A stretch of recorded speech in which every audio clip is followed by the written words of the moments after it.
চিড়িয়াখানায় যাবেন, একটা পাখি আছে কথা বলতে পারে, ঢুকবেন, একটা পাখি আছে বলে আসসালামু আলাইকুম, সেই পাখির নামটা কি?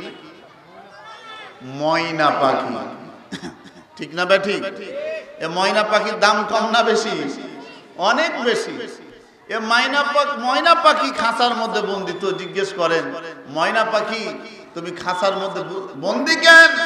ময়না পাখি বলে, আমি ছিঁড়ে পিড়েও খাই না, ময়লা খাবার খাই না, ডাস্টবিনে যাই না, পায়খানা যাই না, আমি পাক পবিত্র অবস্থায় থাকি, এই জন্যে আমাকে খাঁচার মধ্যে থাকতে হয়েছে। ঠিক না বেঠি? আমি মানুষকে সুন্দর করে সালাম দিয়ে আদব দিয়ে কথা বলতে পারি, বলুন আল্লাহু আকবার। এই জন্যে এই খারাপ কাক স্বাধীনভাবে চলাফেরা করতে পারে। একটা মুরগির বাচ্চাকে মার্ডার করে দেয়, যে কোনো ছোট প্রাণী পেলে মার্ডার করে দেয়। ঠিক না বেঠি?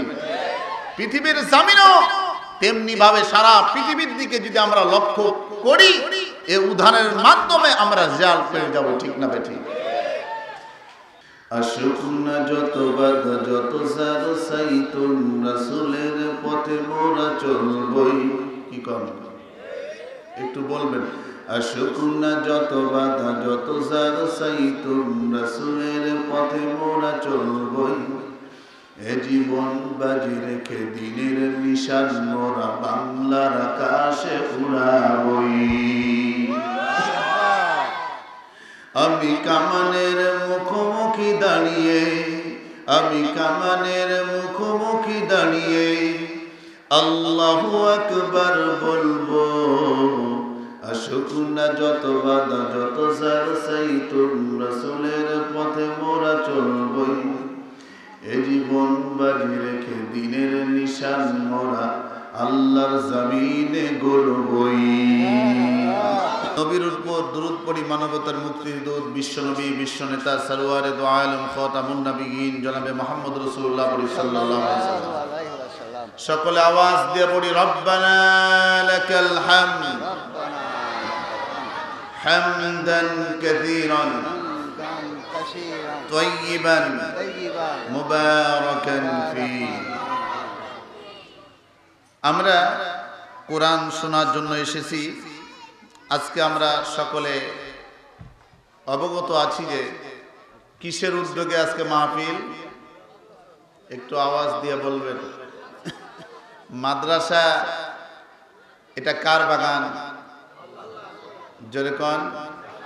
আল মাদ্রাসাতু ফি রাসূলিল্লাহ, নবীজির কথা। বাট ভবন, এই মাদ্রাসা বাগিচাকে, বাগানকে বলা হয় জান্নাতি বাগান। বলুন সুবহানাল্লাহ। এটা আমি আতিক বিন আব্দুর রাজ্জাক আমার কথা নয়, আমার রব, আমার প্রতিপালক, আমার নবী বিশ্ব নবী যখন ইসলাম নিয়ে আসলেন, কোরআন নিয়ে আসলেন, কিছু সংখ্যক মানুষ খুশি হয়েছিলেন, আবার কিছু সংখ্যক মানুষ বেজার হয়েছিলেন। ঠিক না বেঠিক? এখনো বর্তমানে পৃথিবীর জামিনে আছে, একদল খুশি হবে আর একদল বেজার হবে। শুধু বর্তমানে না, কিয়ামত পর্যন্ত? কিয়ামত পর্যন্ত থাকবে। কারণ যারা খারাপ মানুষ তাদের লাইসেন্স লাগে না। সম্মানিত উপস্থিতি, আমরা সরাসরি কোরআন থেকে কথা বলবো। কোথায় থেকে? জোরে কোন, কোথায় থেকে? কাক। দেখা যায় শত শত কাক ওই জায়গাতে আসে, কারণ খাবার দেয়। এ কাক পায়খানাতেও যায়, ডাস্টবিনেও যায়, ময়লা আবর্জনাতেও যায়, যেখানে পায় সেখানে খায়। মুরগির বাচ্চা যদি পায় ছিঁড়ে ছিঁড়ে খায়। ঠিক না বেঠিক? তার কোন লাইসেন্স আছে? যেখানে ইচ্ছা সেখানে যেতে পারে। তাকে কি কোনো সময় বন্দি করা হয়েছে? আরে ভাই কথা বল না কেন? আমার ভাইয়েরা, আমার বন্ধুরা, ভালো করে কথাগুলো বুঝবেন। আমি কুরআনুল কারীম থেকে একটি আয়াত তেলাওয়াত করেছি। আল্লাহ পাক রব্বুল আলামিন যদি কবুল করেন, ইনশাআল্লাহ আমি আপনাদের সামনে কিছু কথা বলার জন্য চেষ্টা করব। যদিও সময় কম, বেশি সময় নিয়ে আলোচনা করব না। আমার আল্লাহ পাক রব্বুল আলামিন কুরআনুল কারীম আমাদের জন্য দান করেছেন। এবার বলুন তো কোরআনের মধ্যে সূরা সংখ্যা কতগুলো আছে? একটু সকলে বলবেন সূরা সংখ্যা কতগুলো আছে? কতগুলো সূরা আছে? 114টি। কতগুলো? আমরা মুসলমান হিসাবে আমাদের জানা দরকার, কিন্তু আফসোসের বিষয় আমরা অনেক মুসলমান জানি না কুরআনুল কারীমের মধ্যে কতগুলো সূরা আছে। ঠিক না বেঠিক? দুঃখের বিষয় আমার ভাইরা, আমার বন্ধুরা, আল্লাহ পাক রব্বুল আলামিন কুরআনুল কারীমের মধ্যে সূরার সংখ্যা 114টি দান করলেন। তার মধ্য থেকে আমি 2টি সূরা তেলাওয়াত করেছি। আমার আল্লাহ পাক রব্বুল আলামিন কি বলেন এবার সামনের দিকে আসেন, সকলে বলুন আউযু বিল্লাহি মিনাশ শাইতানির রাজিম। বিতাড়িত মরদুদ থেকে মহান আল্লাহ তাআলার কাছে পানা চাচ্ছি। বিসমিল্লাহির রাহমানির রাহিম। পরম করুণাময় মহান আল্লাহ তাআলার নামে শুরু করছি। ওয়ামা আরসালনাকা ইল্লা রাহমাতাল লিল আলামিন। আল্লাহ পাক রব্বুল আলামিন তার নবীকে সারা পৃথিবীর মানুষের জন্য রহমত হিসেবে পাঠিয়েছেন। ঠিক না বেঠিক? আর আয়াতের মধ্যে আমার আল্লাহ পাক রব্বুল আলামিন বলেন আলিফ লাম মিম যালিকাল কিতাবু লা রাইবা ফীহি হুদাল লিল মুত্তাকিন। আল্লাহু আকবার। আলিফ লাম মিম আল্লাহু আ'লামু বিমুরাদি। আল্লাহ বলছেন এর অর্থ শুধু আমি আল্লাহ ভালো জানি। কোরআনের মধ্যে যতগুলো আয়াত আছে আলিফ লাম মিম রা, কাফ হা ইয়া আইন সাদ, হা মিম সাদ নুন, এই আয়াতগুলো যত আছে আমার আল্লাহ পাক রব্বুল আলামিন বলছেন এগুলোর অর্থ আমি জানি, এগুলোর অর্থ বান্দারা বুঝতে পারবে কিয়ামতের দিন। জোরে বলবেন না সুবহানাল্লাহ। অন্যান্য আয়াতের অর্থগুলো আল্লাহ ওপেন করে দিয়েছেন। যালিকাল কিতাবু লা রাইবা ফীহি। আল্লাহ বলছেন এই কিতাবের মধ্যে কোনো সন্দেহ নাই। সুবহানাল্লাহ বলবেন না? ভুল তো নাই, আল্লাহ বলছেন সন্দেহ নাই। একটু আস্তে হয়ে গেল না? সুবহানাল্লাহ। হুদাল লিল মুত্তাকিন, এই কিতাবটা হচ্ছে কাদের জন্য? আরে ভাই কথা কন না কেন? কাদের জন্য? জোরে কোন কাদের জন্য? মুত্তাকিনদের জন্য। মুত্তাকিন কারা? আল্লাহ কুরআন নাজিল করেছেন কার জন্য? আমাদের জন্য। কাদের জন্য? আরে ভাই কথা কন না কেন? কাদের জন্য? মানব জাতি, আমাদের জন্য, মানুষের জন্য, মানুষ এবং জিন জাতির জন্য। এর দলিল আল্লাহ বলছেন ইন্না আনজালনা ইলাইকাল কুরআনা লিতুবাইয়িনা লিন-নাস। নিশ্চয় আমি আল্লাহ কুরআন নাযিল করেছি নবী মুহাম্মদ রাসূলুল্লাহ সাল্লাল্লাহু আলাইহি সাল্লামের উপর, तमाम পৃথিবীর মানুষের জন্য হেদায়েতের জন্য আমি আল্লাহ কুরআন নাযিল করেছি। বলুন সুবহানাল্লাহ। সম্মানিত উপস্থিতি, ভূমিকার যাব না। আমার আল্লাহ পাক রব্বুল আলামিন কুরআনুল কারীমের মধ্যে আয়াতের মধ্যে আল্লাহ তাআলা কি বোঝাতে চাইলেন ভালো করে কথাগুলো বুঝবেন। ও কানসার এলাকার মুসলমানেরা, আমরা পৃথিবীর জমিনে বেশি দিন বাঁচার জন্য আসি নাই, থাকার জন্য আসি নাই। এ কথা আমরা বিশ্বাস করি। আমাদের সকলকে মৃত্যুর স্বাদ গ্রহণ করতে হবে, মৃত্যুবরণ করতে হবে। কি বলেন? সকলকে মৃত্যুবরণ করতে হবে। যার জন্ম আছে তার মৃত্যু আছে। আল্লাহ কয় বান্দারে তোমাদের হায়াত সৃষ্টি করার পূর্বে আমি আল্লাহ তাআলা তোমাদের মৃত্যুকে সৃষ্টি করেছি। হায়াতের আগে মৃত্যুকে সৃষ্টি করেছে। আপনাদের কি খারাপ লাগতেছে? মাথার মধ্যে কত যে টেনশন কাজ করতেছে, যারা আয়োজক তারা বুঝে। সম্মানিত উপস্থিতি, আমার আল্লাহ পাক রব্বুল আলামিন কি বলছেন? ও পৃথিবীর মানুষেরা রে, তোমাদের যেমন হায়াত দিয়েছি তেমনি ভাবে মওত দিয়েছি। আইনামা তাকুনু ইউদরিকুমুল মাউত। তোমাদেরকে আমি আল্লাহর কাছে ফিরে আসতেই হবে। বলুন আল্লাহু আকবার। কার কাছে ফিরে আসতে হবে? আরে ভাই জোরে কোন, কার কাছে? আল্লাহর কাছে ফিরে যাইতেই হবে।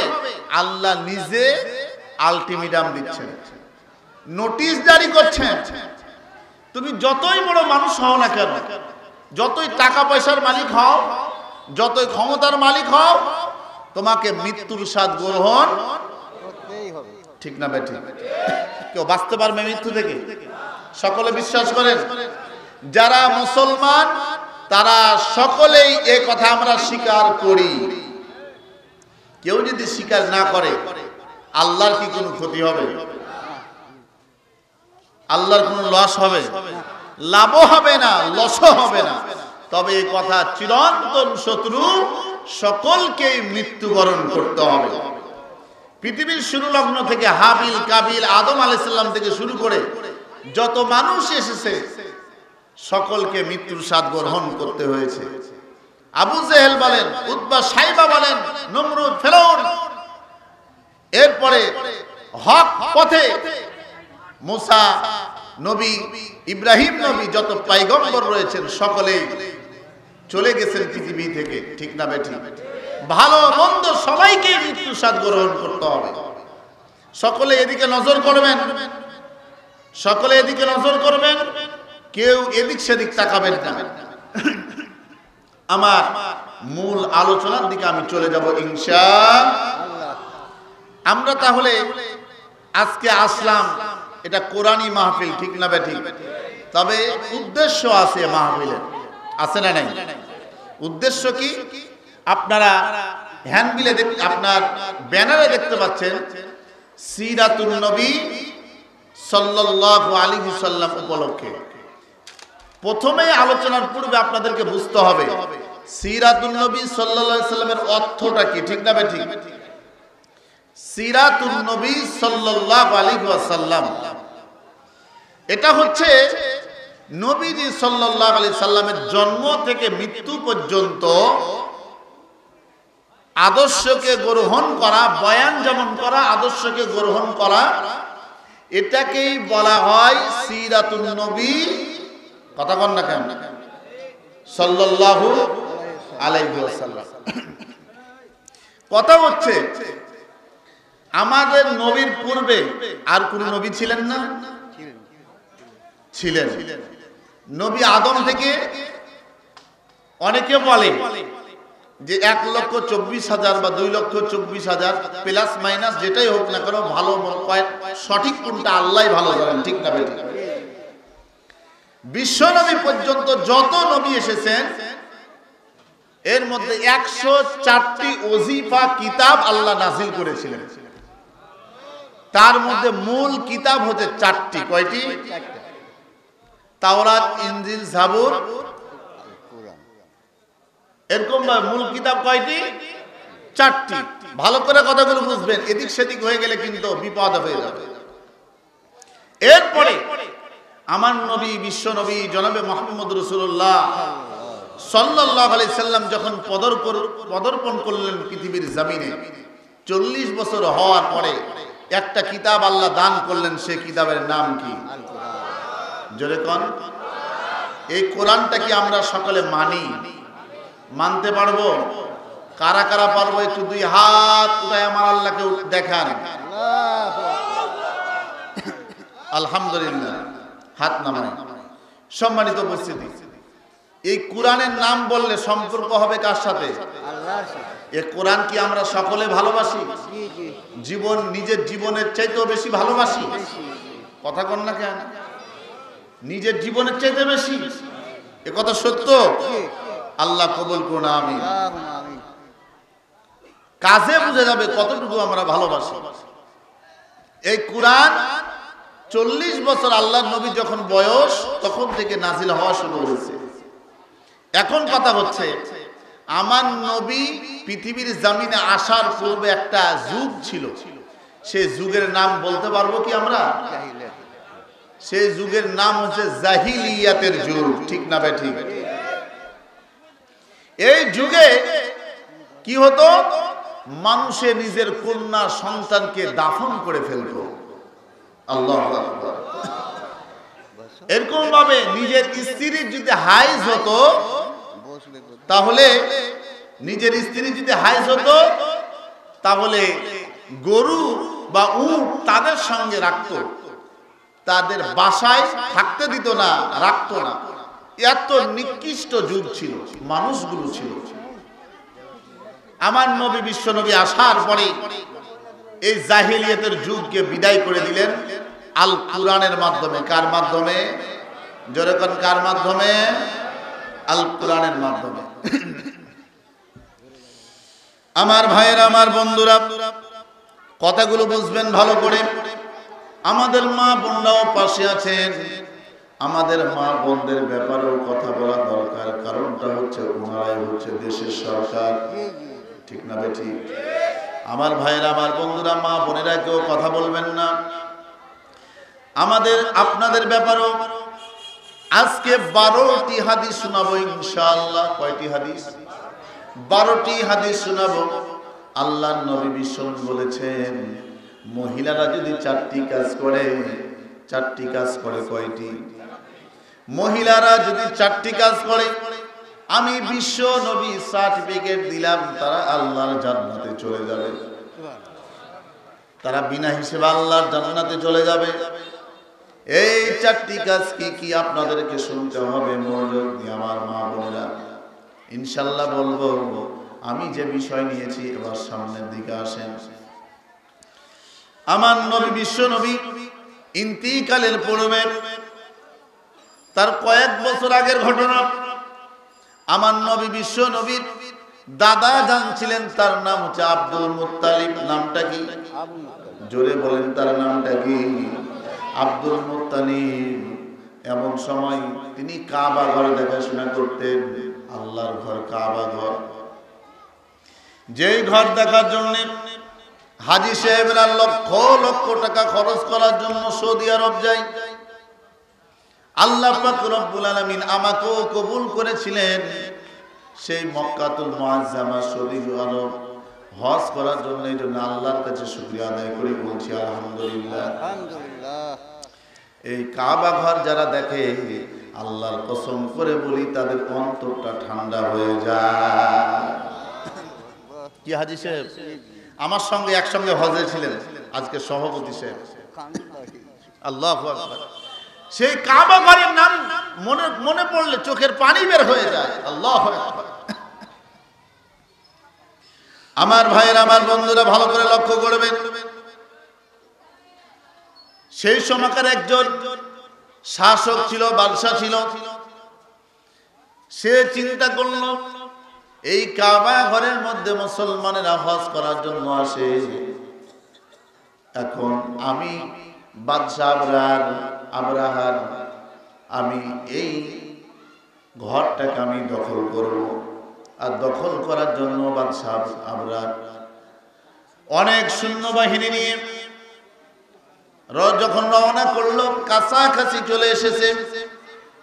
বাদশা আবরারের একজন সদস্য যাওয়ার পরে আব্দুল মুত্তালিবকে বলতেছে, আব্দুল মুত্তালিব, কাবা ঘরের চাবি তো তোমার কাছে আছে, তুমি মুতাল্লি কাবা ঘরের, তুমি চাবিটা দাও, আমরা দখল করার জন্য এসেছি।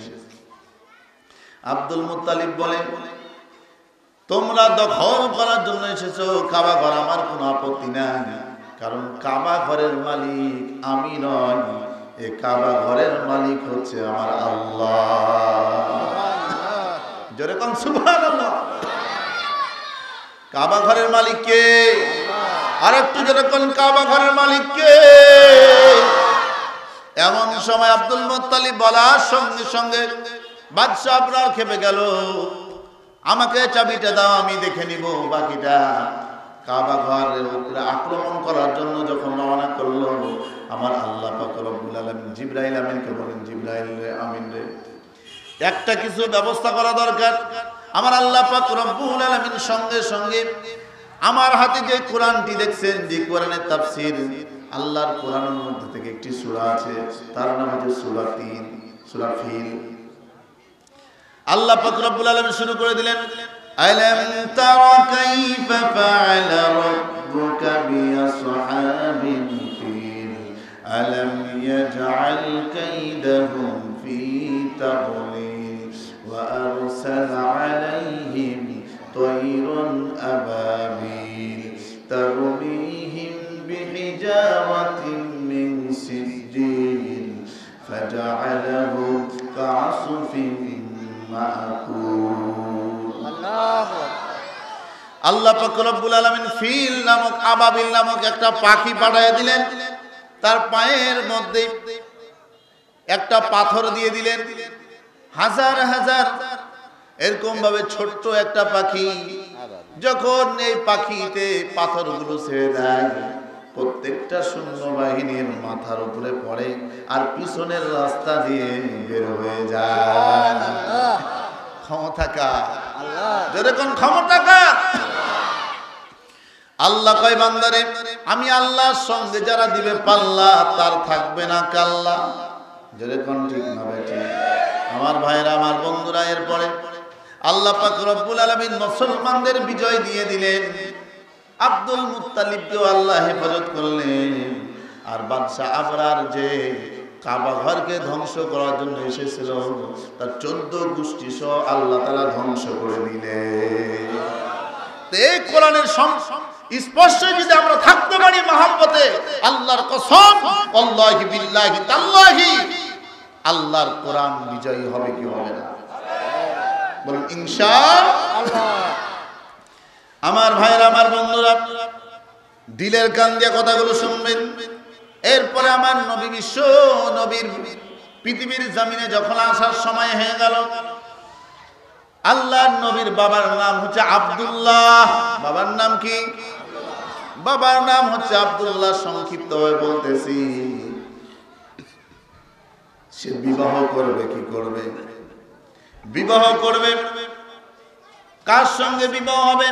আমার আল্লাহ পাক রব্বুল আলামিন লিপিবদ্ধ করে দিয়েছেন মা আমিনার সাথে। কার সাথে? মা আমিনার সাথে বিবাহ হবে। কিন্তু আব্দুল মুত্তালিব ব্যবসার কাজে যখন রওনা করলেন, পথিমধ্যে একজন সুন্দরী নারী তার সঙ্গে সাক্ষাৎ হয়ে গেল। এই মহিলা বলতেছে, আব্দুল্লাহ তুমি কই যাও? ব্যবসার কাজে যায়। পরিচয় হচ্ছে মক্কা এবং সিরিয়া এলাকার মধ্যে সবচেয়ে ধনঢাল ব্যক্তি ছিল। আমাদের বাংলাদেশের মতো ছোট্ট দেশ নয়, অনেক অনেক বড় দেশ। সেই সমাকার সে নারী বলতেছে, ও আব্দুল্লাহ, তোমারে আমার পছন্দ, তোমারে বিবাহ করতে চাই। আল্লাহু আকবার। এমন সময় আব্দুল্লাহ বলল, আমার অভিভাবকদের কাছে জিজ্ঞেস করব, অনুমতি নিতে হবে। ব্যবসার কাজে যাওয়ার পরে আবার যখন ফেরত এসেছে, আব্বা জান আব্দুল মুত্তালিব এবং ভাইদের সঙ্গে পরামর্শ করলেন, অমুকের সঙ্গে আমার বিবাহ হতে প্রস্তাব দিয়েছে, বিবাহ করা যায় কিনা। কিন্তু আমার আল্লাহ পাক রব্বুল আলামিন মা আমিনার সঙ্গে লিপিবদ্ধ করে রেখেছেন, আল্লাহ তাআলা লিখে রেখেছেন। এমন সময় আয়োজন হলো, বিবাহ হয়ে গেল।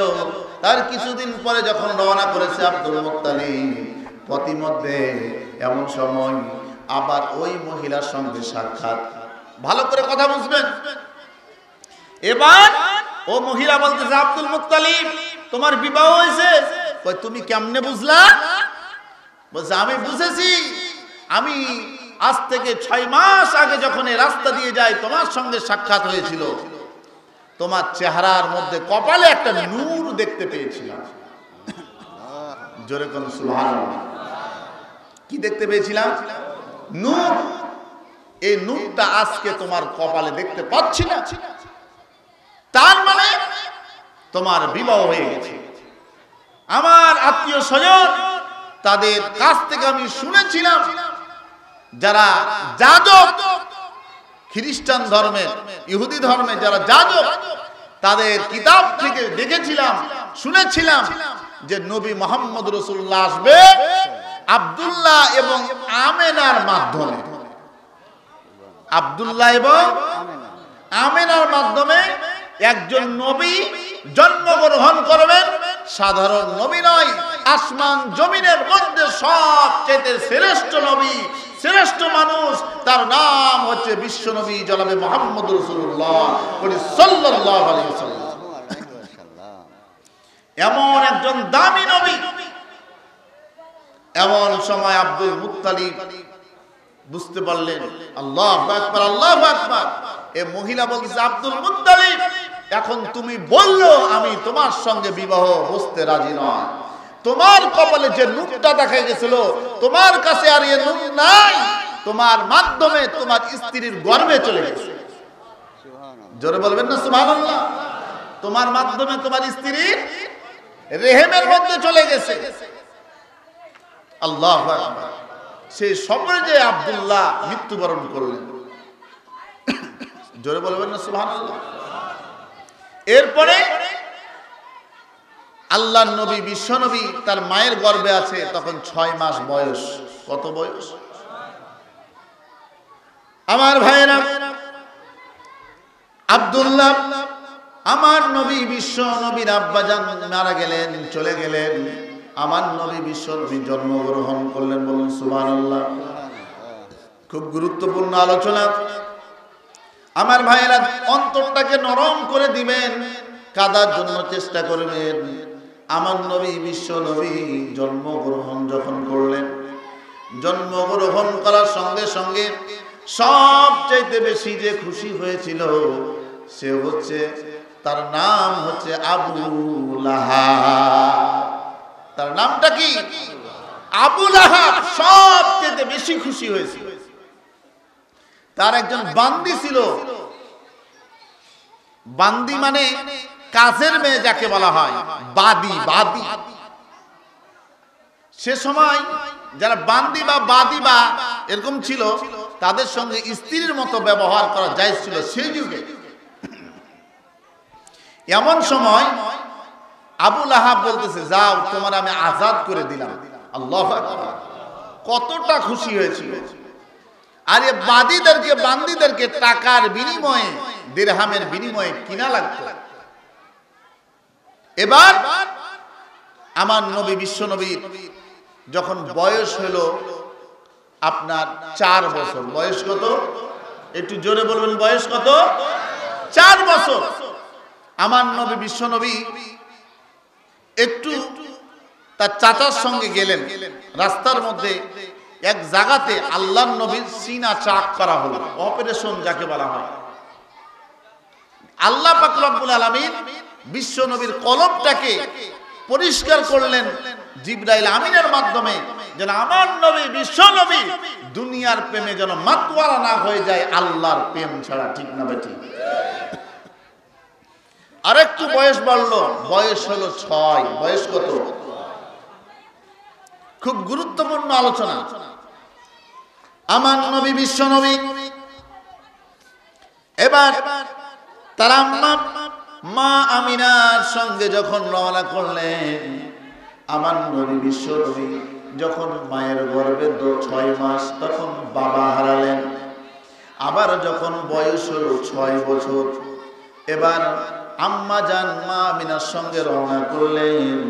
রওনা করার পরে বন্ধু বান্ধব দাঁড়াচ্ছে, মাঠের মধ্যে খেলাধুলা করতেছে। মা আমিনা সন্ধ্যার সময় আসছেন। নবী মুহাম্মদ রাসূলুল্লাহ সাল্লাল্লাহু আলাইহি ওয়াসাল্লাম মায়ের কাছে আসার পরে বলতেছে, মা, আমার বন্ধুদের দিকে তাকাও, তার বাবারা, তার আব্বা জানরা এসেছে, আর কোলে নিয়ে চুমু দিচ্ছে, আদর করতেছে। মা, মা গো, আমার বাবা কই, আমার আব্বা কই?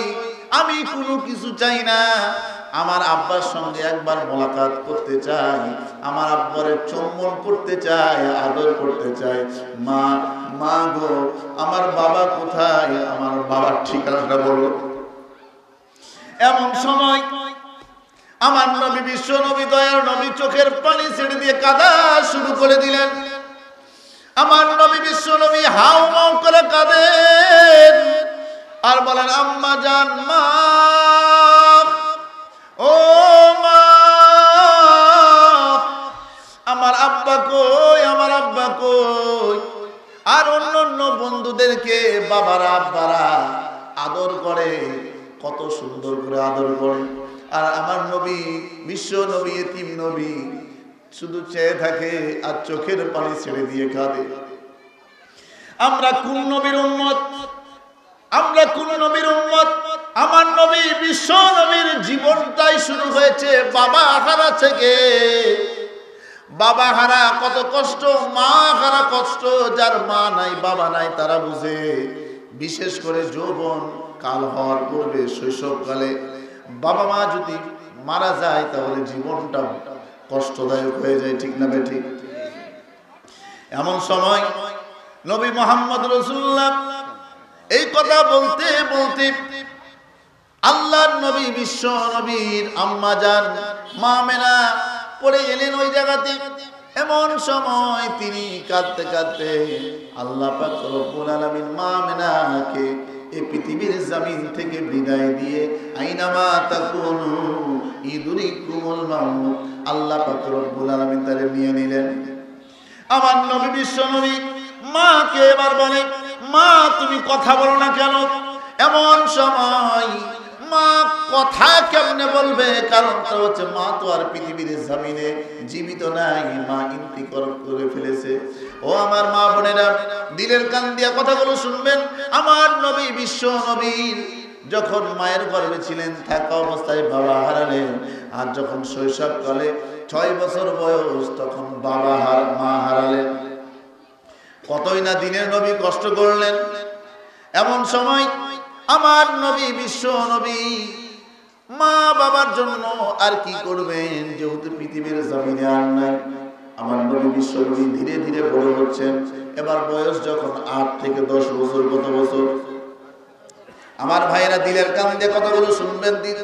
সংক্ষিপ্ত আপনাদেরকে পূর্ণাঙ্গ ঘটনা শোনার জন্য চেষ্টা করতেছি। আমার নবীর বয়স যখন 8 থেকে 10 বছর বয়স, তার চাচা একজন, তার নাম হচ্ছে আবু তালেব। নামটা কি? আল্লাহর নবী, বিশ্ব নবীর বিপদের সময় তার চাচা আবু তালেব ছিলেন। তাফসীরের মধ্যে এসেছে আমার নবী, বিশ্ব নবী তার চাচার সঙ্গে যখন রওনা করেছেন, এমন সময় মক্কার সিরিয়ার মাঝামাঝি একটা জায়গা আছে। ওই জায়গাতে যাওয়ার পরে রাস্তার মধ্যে দেখতেছেন অনেক মানুষ, যাজকরা বসে আছে। আল্লাহর পয়গম্বর বিশ্ব নবী আবু তালেবের সঙ্গে একসঙ্গে আছেন। এবার আমার নবী, বিশ্ব নবী একটা গাছের নিচে বসলেন। আল্লাহু আকবার, আল্লাহু আকবার, জোরে কোন আল্লাহু আকবার। আমার নবী, বিশ্ব নবী যে মরুভূমির পথ দিয়ে যাচ্ছেন, আর এত উত্তপ্ত গরম, হাজী সাহেব আছেন। আর সৌদি আরবে যখন গেলাম এতই গরম যে শরীর দিয়ে ঘাম বের হয়, সঙ্গে সঙ্গে শুকিয়ে যায়। এতই তাপমাত্রা, এতই গরম, রাস্তা দিয়ে হাঁটা যায় না। আমার নবী, বিশ্ব নবী রাস্তা দিয়ে হেঁটে যাচ্ছেন। আবু তালেব লক্ষ্য করে দেখেন আমার নবী, বিশ্ব নবীর মাথার উপর একটা মেঘের ছায়া। আল্লাহু আকবার। মেঘের ছায়াতে আমার নবীরে প্রোটেকশন দিচ্ছে। সুবহানাল্লাহ। কেমন নবী ছিলেন? আবু তালেব চিন্তা করলো, আমার ভাতিজা মুহাম্মদ, তার মাথার উপর প্রোটেকশন দিচ্ছে মেঘের ছায়া, আমি আবু তালেবকে তো দেয় না। এটা কি আশ্চর্যজনক ঘটনা! এমন সময় নবী মুহাম্মদকে নিয়ে শিশু মুহাম্মদ চলে গেলেন সেই জায়গার। একজন সবচেয়ে বড় পাদ্রী তার বাড়ির সঙ্গে গেলেন। যাওয়ার পরে আবু তালেব ডাক দিছে, ও বুহাইরা। সেই পাদ্রীর নামটা কি? বুহাইরা নামক পাদ্রী। আবু তালেব এত জোরে আওয়াজ দিয়ে ডাক দিচ্ছে, ও বুহাইরা। একবার ডাক দিলেন, কোনো উত্তর নাই। আবার দ্বিতীয়বার ডাক দিলেন, তৃতীয়বার ডাক দিলেন, যতবার ডাক দেয় কোনো উত্তর পান না। এবার আল্লাহর পয়গম্বর বিশ্বনবী শিশু মুহাম্মদ মাত্র 8-10 বছর বয়স, বলতেছে, চাচা যান, আপনি এতক্ষণ ডাকলেন, এতক্ষণ ধরে, এবার আমি মুহাম্মদ একবার ডাক দিয়ে দেখি এ বুহাইরা নামক পাদ্রী শুনতে পাই কিনা। আমার নবী বিশ্বনবী আস্তে করে ডাক দিচ্ছেন, বুহাইরা। আল্লাহু আকবার। আস্তে করে বলেছে বুহাইরা। সঙ্গে সঙ্গে দরজা খুলে দিল। এবার বলতেছে, কে ডাকে গো? এই ডাকের আওয়াজে মনে হয় আমার কানটা বন্ধ হয়ে যাবে। আমি এত জোরে আওয়াজটা আমার কানে এসেছে, আমার মনে হলো সাধারণ কোন মানুষ ডাকে নাই, এ ডাকটা অবশ্যই পৃথিবীর মধ্যে সবচেয়ে ভালো মানুষের ডাক। জোরে বলবেন না সুবহানাল্লাহ? বলেন তো, নবীর জীবনে শুনতে কি খারাপ লাগতেছে? আমার ভাইরা, এবার আবু তালেব কথা বলতেছে, ও বুহাইরা, তোমার এতবার ডাকলাম, তুমি শুনলা না, আর আমার ভাতিজা মুহাম্মদ একবার ডাকাতে তুমি শুনলা। বুহাইরা এবার এভাবে কিতাব, আমার দিকে তাকান, আমার দিকে তাকান লক্ষ্য করে। বুহাইরা এবার তাদের কিতাব হাতে নেওয়ার পরে ভালো করে তাকাচ্ছে। একবার কিতাবের দিকে তাকায়, আর একবার আমার নবীর চেহারার দিকে তাকায়। সুবহানাল্লাহ। একবার কিতাবের দিকে তাকায়, আবার আমার নবী মুহাম্মদের দিকে তাকায়। এইভাবে তাকাতে তাকাতে মিলাচ্ছে। এবার বলে, আবু তালেব, তুমি বলো তোমার ভাতিজার নাম কি? মুহাম্মদ। জোরে কোন সুবহানাল্লাহ। আবু তালেব বলছে, হ্যাঁ, আমার ভাতিজার নাম মুহাম্মদ। আর একটা কথা বলো তো, তোমার ভাতিজার বাবার নাম কি আব্দুল্লাহ? বলছে, হ্যাঁ, আমার ভাতিজার বাবার নাম হচ্ছে আব্দুল্লাহ। এবার বলো তো, তোমার ভাতিজার আম্মার নাম কি আমেনা? বলছে, হ্যাঁ, আমার ভাতিজার মায়ের নাম হচ্ছে আমেনা। সুবহানাল্লাহ। বলতেছে, ও আবু তালেব, আমার সামনে কিতাব, আমি হচ্ছি ইহুদি ধর্মের একজন যাজক, আমি একজন পাদ্রী, আমি একজন বড় আলেম। কারণ ঈসা আলাইহিস সালাম তিনার যে কিতাব, তিনার কিতাব অনুযায়ী আমি মিল পেয়ে যাচ্ছি, ইনি হবেন নবী মুহাম্মদ রাসূলুল্লাহ। তোমার ভাতিজা হচ্ছে সর্বশ্রেষ্ঠ নবী, তবে তুমি সাবধান, তোমার ভাতিজা মুহাম্মদকে মারার জন্য হাজার হাজার আমাদের ধর্মের ইহুদিরা বসে আছে রাস্তার মধ্যে। যেরকম আল্লাহু আকবার। নবী মুহাম্মদ রে, তোমার ভাতিজাকে মারার জন্য হাজার হাজার ইহুদি সম্প্রদায়ের লোকেরা বসে আছে।